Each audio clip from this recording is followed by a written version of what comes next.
So thanks very much, everybody. Thanks to the other speakers and organisers for making this great occasion, and thanks to all of you for coming out on such a rainy day. My brief was to talk about some aspect of the influence of the church on early Irish society, and it seems to me there's no better topic than to speak about the law. Early Irish law tends to be something that can be quite misunderstood by the kind of general public, so I think it's worth me prefacing my talk with a few kind of remarks about the nature of the law in early Ireland. From my experience, people's general perception seems to be that there's a kind of church law, usually in Latin, and that there is what people like to call Brehon law, usually in Irish, and that the two things are somehow separate and distinct, administered by different people. That couldn't be further from the truth. We do indeed have a body of law in Latin, church law, canon law, which deals specifically with church matters. But the body of law that's written in Irish is, and what is normally kind of referred to by non-specialists as Brehon law, actually deals with all aspects of society, both religious and secular. And the law texts that we have were all written by clerics, clerically educated lawyers. Okay? So we don't have the distinction between church and state when it comes to the law that people often might think that there is.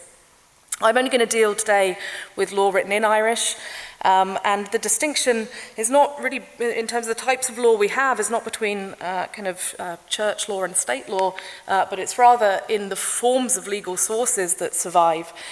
The legal sources that we have from early medieval Ireland in Irish can be divided into two types. The vast majority of it is written in the form of what we might call legal handbooks. These are written by lawyers for lawyers, and they describe the law. Okay? And that's the vast majority of what survives. Probably the best known and certainly the biggest legal tract is the Seanchas Mar, which comprises a whole series of constituent legal tracts dealing with all sorts of aspects of society, all the way from agricultural matters. The tract on beekeeping is very popular amongst people, through to things like hostage taking, surety, but also relationship between church and state. So one of the constituent tracts of the Seanchas Mar, the Coras Besna, deals with, for example, the dues of the laity to the church and vice versa. Okay? So we don't have this sort of distinction between church law and state law. A much smaller body survives of what we call Cana. These are edicts, or actually promulgated laws. These are pieces of legislation, and we have much fewer of these surviving from Ireland.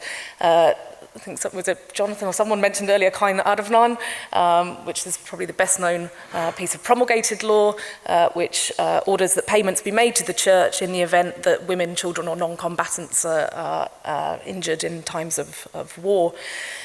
So the case study that I'm going to look at in my talk this morning is one of these Cana, or promulgated laws, and it's called Cain Dovneg, the law concerning Sunday.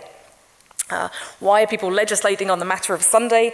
Well, I'll just give you a little bit of background about this, because this is a wider European issue in the Middle Ages. How should Sunday be observed? What restrictions should there be on what people can and can't do on a Sunday? This actually sort of it becomes such a problem in a way because there's so little in the Bible about the observation of Sunday. It's not something that's laid out with any kind of biblical authority that Sunday should be observed as a day of rest. In early Christian Europe, it becomes slightly problematic in that people who push for a Sabbath-like day of rest are often accused of Judaizing tendencies, that they're pushing something like a Jewish Sabbath. So into this sort of theological vacuum, we get several kind of sources and documents that try to lay out why Sunday should be observed as a special day and as a day of rest. So I've given you on the slide there, on the left-hand side, just a quote from a longer 8th century Bavarian Law Code, which is a very good example of the kind of things that are being legislated for on Sunday. So it says that if anyone does servile work on a Sunday, for a free man, if he yokes oxen and drives around in a cart, let him lose the right-hand ox. If, however, he cuts or collects hay, or cuts or collects a harvest, or does any servile work on Sunday, let him be warned once or twice. And if he does not correct himself, let him be beaten upon his back with 50 blows. And if he presumes to work on Sunday again, let a third of his property be carried off. So we see an escalating series of punishments for repeat offences of performing work on a Sunday. Now, it's something that I'll come back to in relation to our Irish legislation on this matter, but it's quite a revolutionary, socially revolutionary act that the church was attempting to free Sunday, make it a day of rest for all people, including slaves. Okay, so this was that even people who were held in bondage should not be being worked on a Sunday, and that's something that's relevant for early Ireland as well. On the right-hand side, you can see a series of measures that were taken in Anglo-Saxon England. As another good point of comparison, we have very early laws by the Kings Ina and Wichtred, later legislation by Athelstan, later again by Edgar, and the fact that we have repeated legislation from England also nicely exemplifies the fact that attempts to stop people from working on Sundays were repeatedly unsuccessful. People kept having to re-legislate again. Athelstan tried to introduce trading restrictions, so not only agricultural labour shouldn't be performed on a Sunday, people shouldn't be trading on a Sunday either. And Edgar, and this is something again that will prove relevant to the Irish sources, under his rule he actually tried to lengthen the definition of Sunday to actually go from Saturday afternoon through to Monday morning, so something more starting to approach our idea of a weekend. Okay. And as I say, this is socially revolutionary to sort of stop people being productive, and especially unfree people from being productive on a Sunday. Why are they doing this? Well, as I say, there becomes this kind of theological perception that God would become displeased if you do not observe his day of rest. God rested on a Sunday after creation, and that if God is displeased, he will bring about national misfortune. And so things like defeats in battle, plagues, famines, invasions, and so on start to become attributed to people failing to observe the God's day, the day of Sunday. Okay. We also get in Europe various other kind of related documents that will also prove relevant to our Irish sources.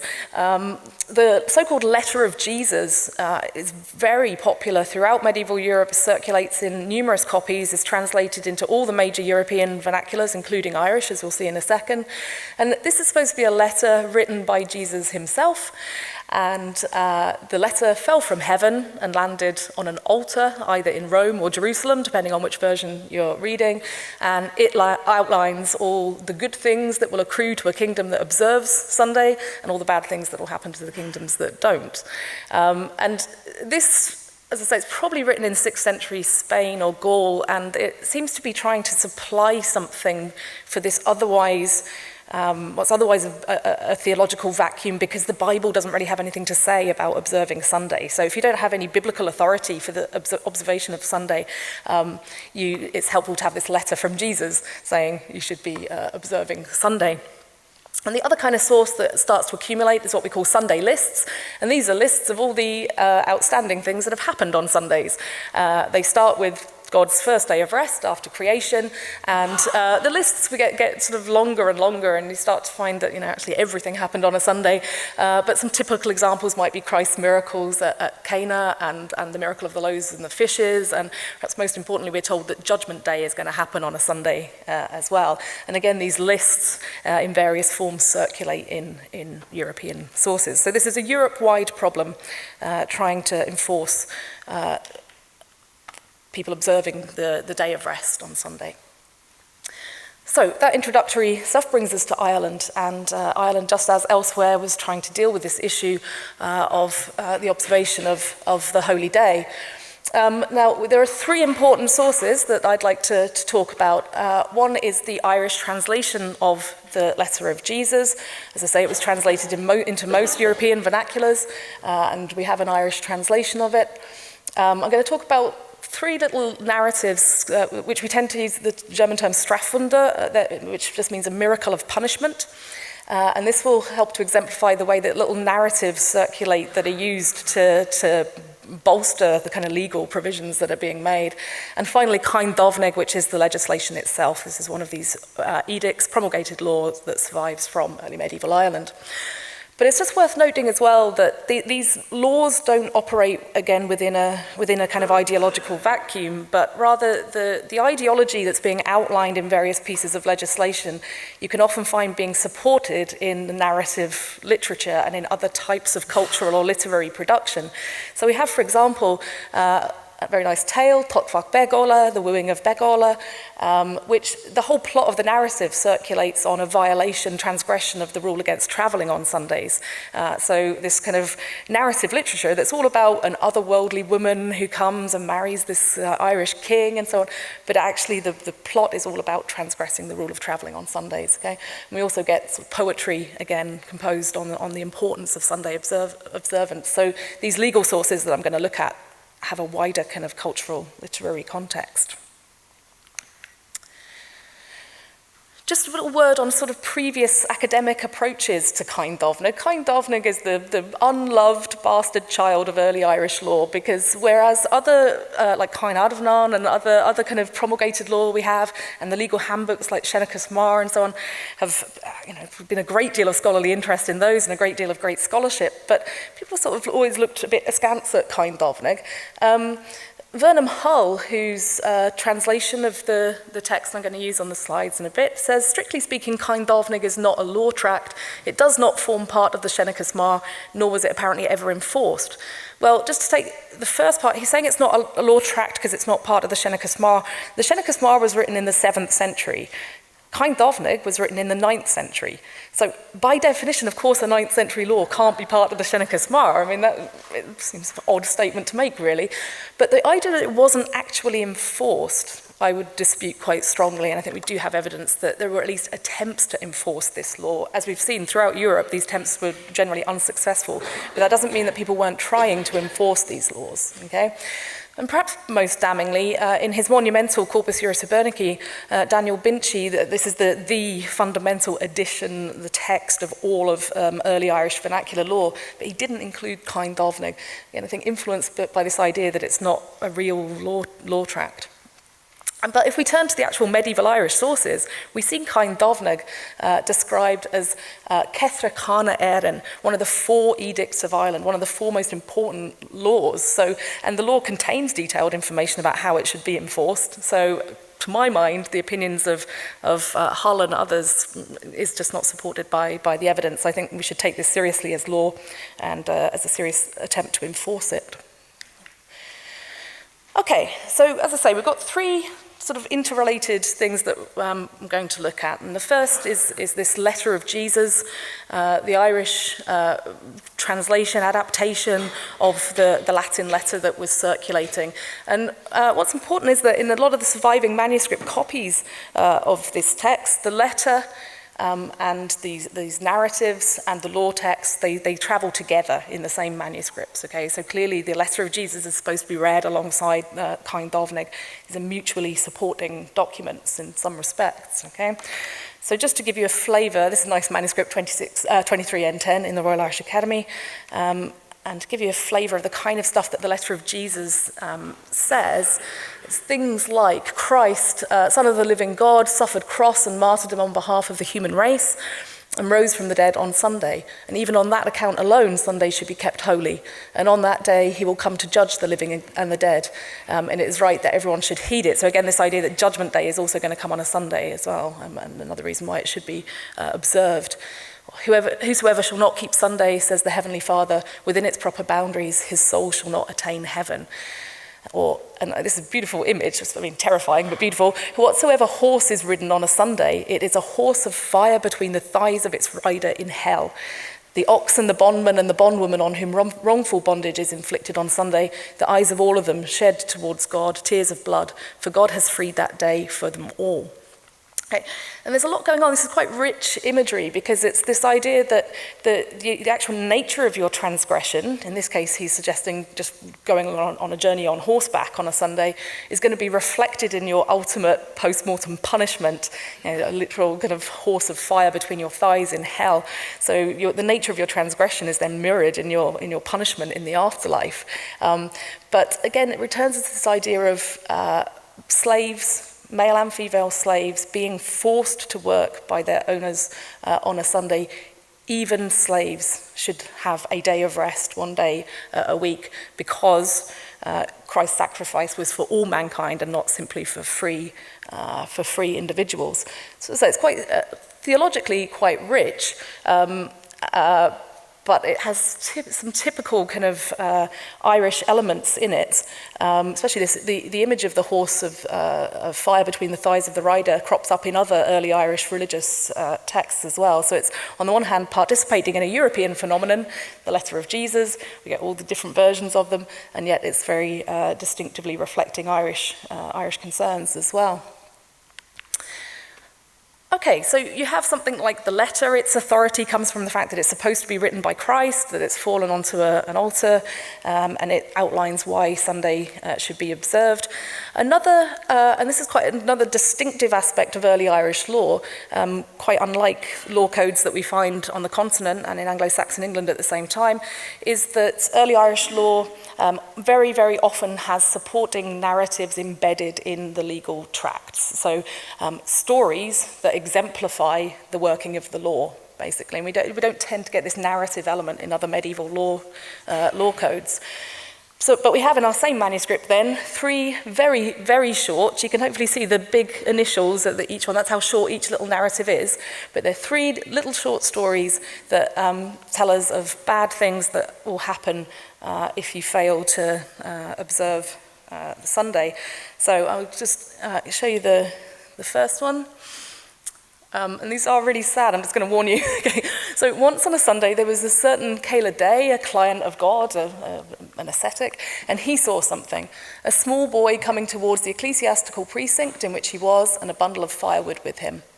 What shall be done with regard to the boy, said his community to the senior cleric. The judgment of God upon him, said the senior cleric. And then they saw something. The bundle went on fire, so that it set fire to the clothing that was on him around the boy, so that the boy died from it.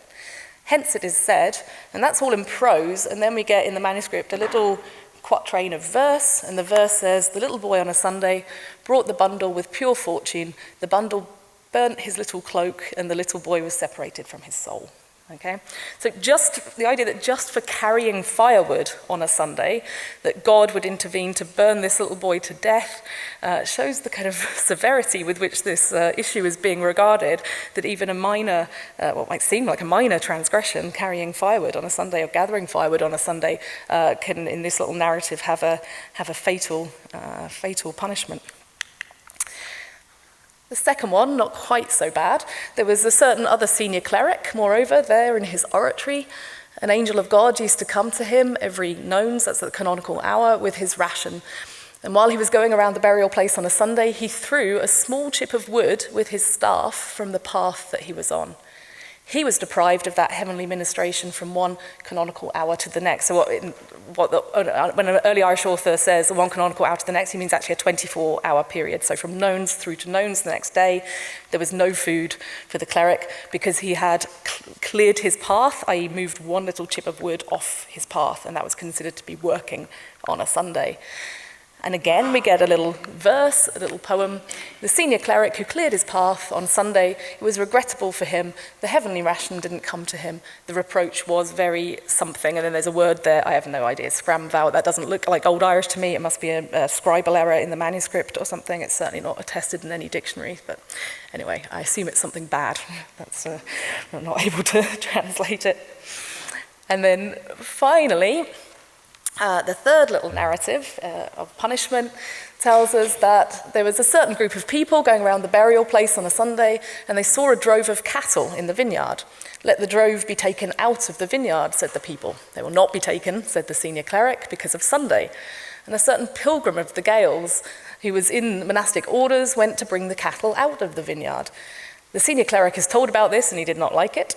The senior cleric said, "Put 3 ties across him on the strand where the wave of the flood, the high tide, might reach him." And this was done. And the first wave which came to him, it did not leave a hair on him. The second wave did not leave skin on him.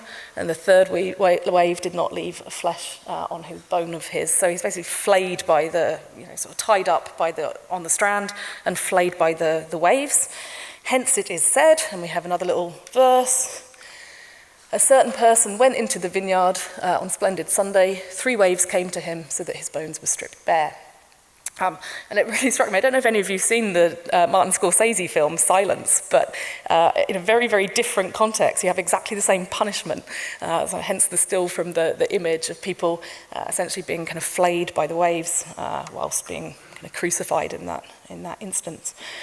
So the seriousness of the punishments, which are kind of shocking certainly to our minds, are used to indicate the fact that God is going to intervene to punish people if they're not observing Sunday.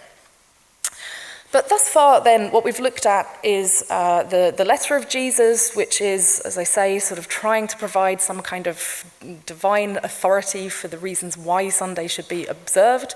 And then these 3 little narratives that are perfect examples of the kind of narrative form that often early Irish law takes. So little stories that support the kind of legal injunction. But then we come third and finally then to the actual law itself. Okay, so it follows immediately on in the manuscript, and this is the opening of Cain Dovnig itself. So to the person reading the manuscript, they've read first the letter from Jesus as to why Sunday is important, then 3 little narratives that would terrify the Jesus out of you as to what happens if you transgress the law, and then we get the actual law text itself.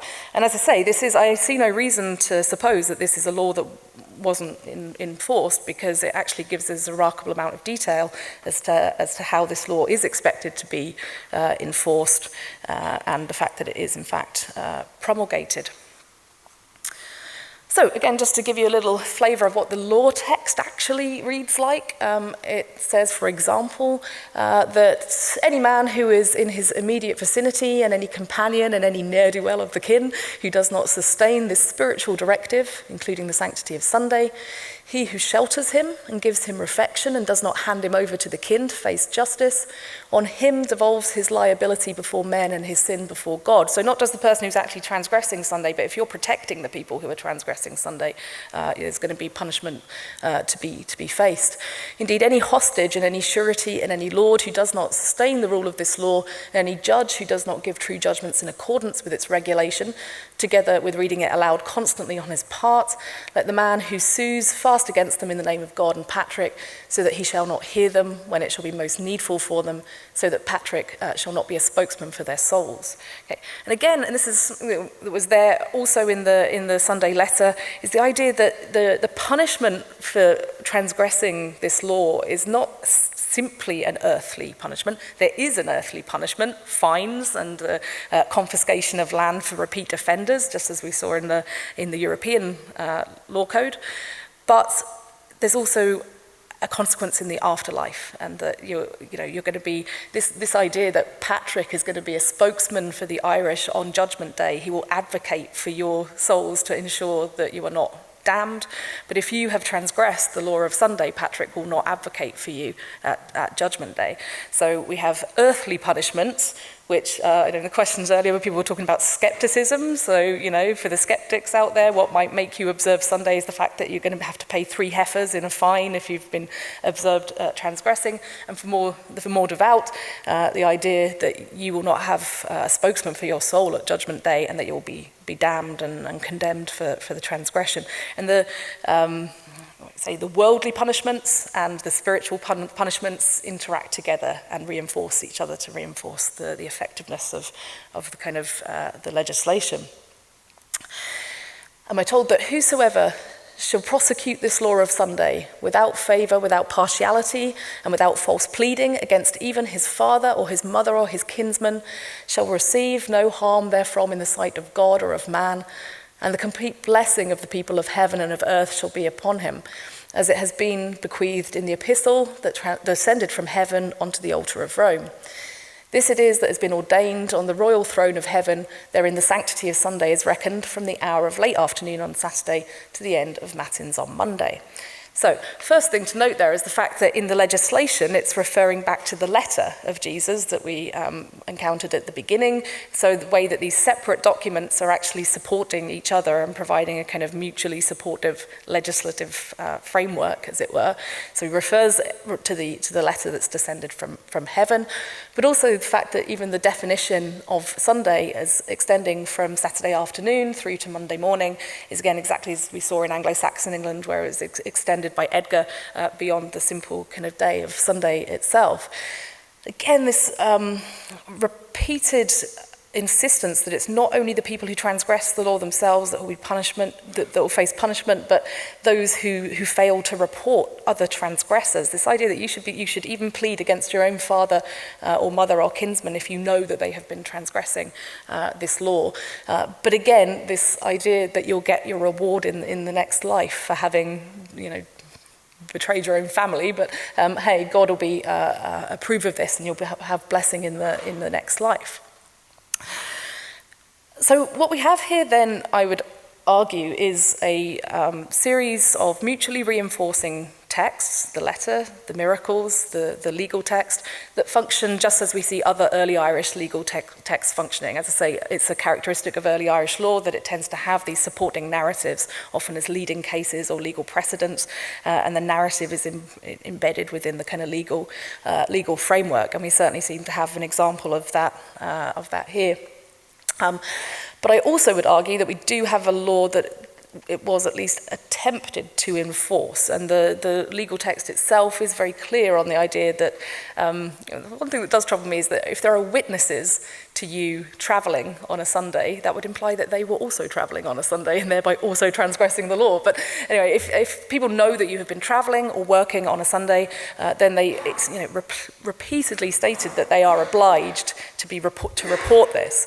And the reference on the previous slide, actually, if I just go back a sec, to the judge being enjoined to read the text aloud here, together with reading it aloud constantly on his part, is this idea that the judge should publicly be, on regular occasions, reading out this legislation to remind people that they should be observing this law. And that seems to me like an attempt at enforcement if judges are being told that they need to be continually publicly reading this law.